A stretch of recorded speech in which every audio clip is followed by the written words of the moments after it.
안녕하세요. 땅땅땅입니다. 우리가 아파트 투자 조금 관심 있는 사람들 얘기 들어보면 1인 가구 늘어나니까 대형 평수는 이제 수요가 없다. 사면 안 된다. 뭐 이런 얘기 많이 하잖아요. 정말로 그런지 한번 전망을 살펴보려고 하고요. 여기에서 우리가 투자 관점을 조금 바꾸면 틈새 시장이 있다고 저는 생각을 하거든요. 정말 그런지 한번 같이 살펴보겠습니다. 우선 어떤 아파트가 좋은 아파트인지 생각을 해볼게요. 제일 중요하게 생각하는 게 역세권이죠. 역에서 얼마나 가깝냐. 이게 제일 중요한 것 같고, 기왕이면 1000세대 이상의 대단지면 좋을 것 같고, 단지 안에 초등학교가 있는, 초품화라고 하죠. 이런 초등학교가 있는 아파트, 그리고 거래가 잘 되는 중소형 아파트, 거기서 플러스 알파로 주변에 공원도 있고, 마트도 있고, 영화관도 있고, 편의시설이 많으면 뭐 좋은 아파트라고 흔히들 말을 합니다. 그런데 내가 살기 좋은 아파트가 꼭 투자할 만한 가치가 있는 아파트냐? 이건 한번 생각을 해볼 필요가 있을 것 같아요. 보통 사람들이 투자 기준을 내가 살기 좋은 아파트로 맞춰서 투자를 하는데, 그러다 보니까 이런 내가 살기 좋은 아파트는 경매로 나왔을 때 사람들이 많이 입찰을 합니다. 입찰 경쟁률이 굉장히 높습니다. 뭐 보통 10명에서 20명 정도 되는 것 같고, 뭐 진짜 인기 있는 지역은 한 70명까지 입찰한 아파트도 봤어요. 이렇게 사람들이 많이 입찰한다는 얘기는 시세보다 싸게 살 확률이 굉장히 낮겠죠. 또 입찰 경쟁률이 높은 물건에만 입찰하다 보면 낙찰을 못 받고 계속 떨어지니까 사람이 조바심이 날 수밖에 없어요. 그러면 경매를 통한 이 목표가 변질됩니다. 경매를 통해 우리가 이룰 목표는 싸게 사서 수익을 낸 다음에 파는 건데, 이게 계속 낙찰이 안 되니까 경매의 목표가 그냥 낙찰 그 자체로 바뀌어버리는 겁니다. 경매 투자의 목표가 낙찰로 바뀌니까 낙찰 받으려면 입찰가를 높게 써야겠죠. 계속 높게 쓰다 보면 어느덧 자기도 모르게 시세보다 비싸게 낙찰을 받게 돼요. 그러면 어쨌든 낙찰을 받았으니까 수익을 보고 팔아야 되는데, 이게 나의 의도와는 관계없이 시세가 오를 때까지 장기 투자를 할 수밖에 없어요.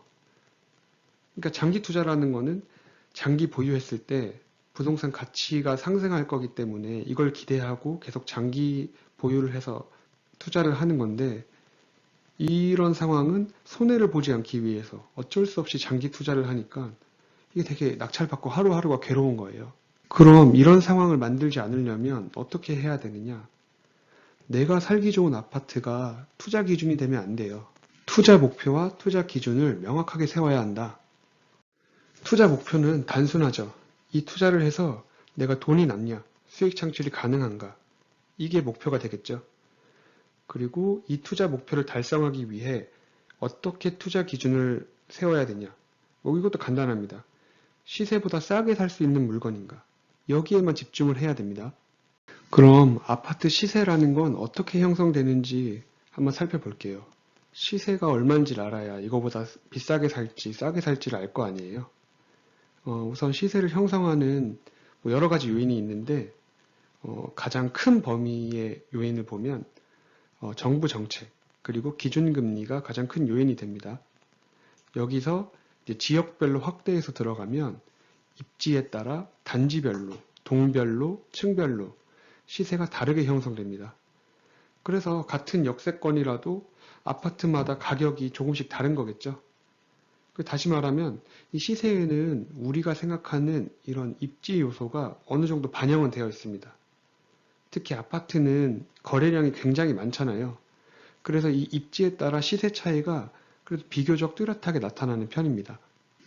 그래서 입지 분석을 할 시간에 시세 파악을 정확히 하고 그것보다 싸게 살 수 있는 경매 물건을 찾는 것에 집중해야 뭔가 이 수익 창출이라는 투자 목표에 더 가깝게 다가갈 수 있습니다. 그러면 시세보다 싸게 사면 된다라는 우리의 투자 기준을 대형 아파트에도 한번 대입을 해볼게요. 그랬을 때도 대형 아파트를 투자해서도 우리가 원하는 수익을 낼 수 있나? 이걸 한번 같이 살펴보겠습니다. 우리가 대형 아파트 투자할 때 망설여지는 부분들이 몇 개 있어요. 이제 가장 대표적인 이유가 인구구조 변화인데 이 표는 통계청의 장래 가구 추계 통계정보 보고서, 여기에서 미래의 가구 구조를 전망한 표인데요. 보시면 이 빨간색 박스 친 거 보시면 1, 2인 가구가 계속 증가하고 있는 것을 볼 수 있습니다. 2047년이 되면 1, 2인 가구 비율이 전체 가구 중에 58.8%까지 늘어난다고 하네요. 이렇게 1, 2인 가구들이 늘어나니까 큰 주택이 필요 없어요. 주택의 다운사이징 현상이 나타나고 있는데, 넓은 집이 물리적으로 필요가 없으니까 대형 평수를 찾지 않게 되고, 또 건축 기술이 옛날과 다르게 엄청 발달했습니다. 예를 들어서 전용 18평짜리 옛날 아파트랑 지금 아파트를 살펴보면 뭐 한 번에 알 수 있는데, 지금 신규 분양되는 전용 18평 아파트 보면 18평도 방 3개, 화장실 2개의 구조가 나오더라고요. 이러니 장기적인 추세를 보면 대형 아파트의 수요가 감소하는 게 맞아요. 그리고 이런 인구 구조 변화하는 거 말고도 여러 가지 또 단점이 있는데, 출구 전략이 불리하다. 이 출구 전략은 뭐냐? 내가 이 아파트를 사고 매도를 해야 수익이 나잖아요. 그 매도할 때까지의 빠져나오는 출구 전략을 세워야 되는데, 이 거래량이 중소형에 비해서 뭐 많이 일어나지 않으니까 자칫 잘못하면은 빨리 팔지 못하고 대출 이자만 내면서 내 돈이 여기서 묶여버릴 수 있습니다. 그리고 좀 더 단기적이고 직접적인 이유가 있는데, 대형 아파트는 세금을 많이 내요. 국민주택 규모라고 이제 전용 85제곱미터 미만의 주택은 뭐 임대사업자라던가 종합부동산세 합산 배제 뭐 이런 이제 세금 혜택이 많이 있습니다. 근데 이게 최근에 좀 혜택이 좀 줄어들기는 했어요. 그런데도 아직도 국민주택 규모 미만 주택이 세제 혜택이 있고, 국민주택 규모 이상은 상대적으로 세금 부담이 있는 게 사실이에요. 뭐 예를 들면 우리가 부동산 투자를 하면 이제 여러 채의 물건을 매매를 하잖아요. 그러면 보통 사업자를 내고 매매를 하는데, 이제 사업자가 국민주택 규모 이상의 주택을 매매할 때는 이제 그 매매 가액에서 건물이 차지하는 부분이 있어요. 그 건물 가액에 대한 부가세를 내야 됩니다. 이렇게 대형 아파트 투자가 불리한 점이 많은데도 틈새는 있습니다. 한번 어떤 틈새가 있는지 볼게요. 먼저 1, 2인 가구가 증가한다 그래서 뭐 대형 아파트가 다 공실인지 한번 살펴볼게요. 우리 지금 수도권 대형 아파트 보면 공실난 아파트 있나요? 다 사람 다 잘 살고 있죠? 장기적 추세는 수요 감소가 맞는데, 이게 지금 당장 아무도 안 살거나 하는 건 아닙니다. 1, 2인 가구 비율이 58.8%라면 나머지 한 30 몇 %는 다 3인 가구 이상인 거란 얘기잖아요. 그럼 이 사람들은 반대로 생각하면 대형 아파트의 실수요자라고 볼 수 있지 않나요? 그리고 이 인구 구조 변화에 따라서 아파트 공급량이 조절되고 있습니다. 이 그래프는 부동산 지인이라는 부동산 빅데이터 사이트 자료인데, 연도별로 전국의 아파트 입주량과 수요량을 보여주고 있어요. 2017년부터 2019년까지 수요 대비 입주 물량이 급격하게 상승했고, 내년인 2021년부터는 이제 입주량이 점점 감소하네요. 그렇다고 이제 이 그래프만 보고 내년부터 바로 공급 부족 현상이 생기냐? 뭐 그건 아니에요. 왜냐하면 최근 3년 동안 입주량이 수요 대비해서 엄청 많았기 때문에 아마 이 물량을 소화하는 과정이 있을 겁니다. 근데 이거는 전국 단위의 수요 공급량인데 이거랑 대형 아파트랑 무슨 상관이냐? 뭐 이렇게 생각하실 수도 있겠어요. 근데 이제 이 표를 같이 보시면은 전체 입주량이 감소하는 추세 속에서 이제 대형 아파트, 이 동그라미, 빨간 동그라미 치신 걸 보시면 대형 평수 입주량 굉장히 미미합니다. 다시 말하면 면적별 수요에 맞춰서 공급량도 조정되고 있다는 걸 알 수 있어요. 그래서 이 수요 공급의 결론은 대형 평수는 수요가 감소하는 거에 맞춰서 공급량도 따라서 줄어들고 있다. 근데 소형 평수는 지금 수요보다 공급이 더 많은 상태이죠. 이 말은 향후 한 2, 3년 동안은 소형 아파트가 공급이 많기 때문에 시세가 하락할 수 있다는 얘기예요. 이게 물론 뭐 지역별로 차이는 있겠죠. 근데 이제 전체적인 수요 공급 상황을 봤을 때 지금 소형 아파트 매매는 조금 신중하게 검토를 해야 될 것 같아요. 이제 주식할 때 우리가 고점에서 물린다고 하잖아요. 이제 그런 형태로 고점에서 주식 사는 꼴이 될 수 있습니다.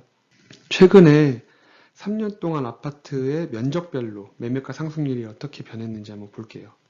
이걸 보면 좀 더 수요 공급 상황을 명확하게 알 수 있을 것 같은데, 대형 평수는 공급이 계속 축소되기 때문에 그 일정 수요를 다 소화를 하고 있어요. 그래서 매매가가 수도권, 지방 고르게 상승을 했는데, 소형 평수는 수도권은 상승을 했는데 아무래도 전국적으로 공급이 많다 보니까 지방의 매매가는 하락했습니다. 지금 수요 공급량과 매매가 상승률을 보면 대형 아파트보다는 오히려 소형 아파트, 특히 지방의 소형 아파트가 위험해 보이네요. 그럼 다음은 대형 아파트의 또 다른 단점인 이제 출구 전략과 세금 부담, 이걸 어떻게 해결하면 되냐? 이건 진짜 간단해요. 싸게 사면 된다. 대형 아파트는 경매 입찰 경쟁률이 굉장히 낮습니다. 아마 앞에서 말한 단점들이 너무 커 보이기 때문에 사람들이 입찰을 안 하는 것 같아요. 보통 보면 10명 안 되는 것 같아요. 보통 4, 5명? 입찰 경쟁률이 낮다는 거는 싸게 살 수 있다는 얘기잖아요. 거래가 오랫동안 되지 않을 걸 예상해서 대출 이자 비용, 그리고 뭐 납부할 세금, 뭐 이런 걸 모두 감안해서 그럼에도 수익이 될 수 있는 가격으로 싸게 사면 됩니다. 얘기 한번 들어보니까 어떠세요? 대형 아파트도 잘 찾아보면 투자할 만한 물건이 있을 것 같지 않나요? 대형 아파트 투자가 분명 단점이 있습니다. 그러나 그 안에서도 충분히 틈새를 발견할 수 있습니다. 한번 다시 정리해 볼게요. 1, 2인 가구 증가로 대형 아파트 수요는 감소하고 소형 아파트 수요가 증가하는 건 맞지만 인구 구조 변화에 맞춰서 공급량도 조정되고 있기 때문에 오히려 지역에 따라 시세 상승하는 틈새가 있다. 일단 이게 하나고, 출구 전략, 세금 부담이 있지만 이 비용들을 감안하고도 수익이 될 수 있게 경매를 통해 싸게 산다.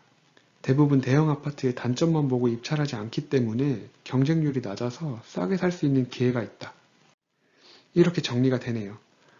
그렇다고 무조건 뭐 대형 아파트에만 입찰해라, 이건 아니에요. 이러한 유불리를 잘 따진 다음에 충분히 검토해서 지역별로 틈새를 찾으면 이제 투자 가치가 있다, 이런 말씀입니다. 참고로 저도 최근에 대형 아파트를 하나 낙찰을 받았어요. 나중에 매도까지 완료되면 제가 후기 영상 따로 올리도록 하겠습니다. 대형 아파트를 이렇게 예로 들긴 했는데, 제가 이 영상에서 말하고 싶은 핵심은 투자 목표와 투자 기준을 명확히 해서 틈새 시장을 공략하자예요. 투자 목표와 투자 기준은 단순하죠. 이 아파트를 사서 나중에 팔았을 때 이익이 되냐, 그리고 이익이 되게끔 싸게 살 수 있나, 여기에 집중을 해야 합니다. 오늘 영상은 여기까지 하고 마치겠습니다. 여러분의 투자 마인드를 바꾸는데 조금이라도 도움이 되면 좋겠습니다. 감사합니다.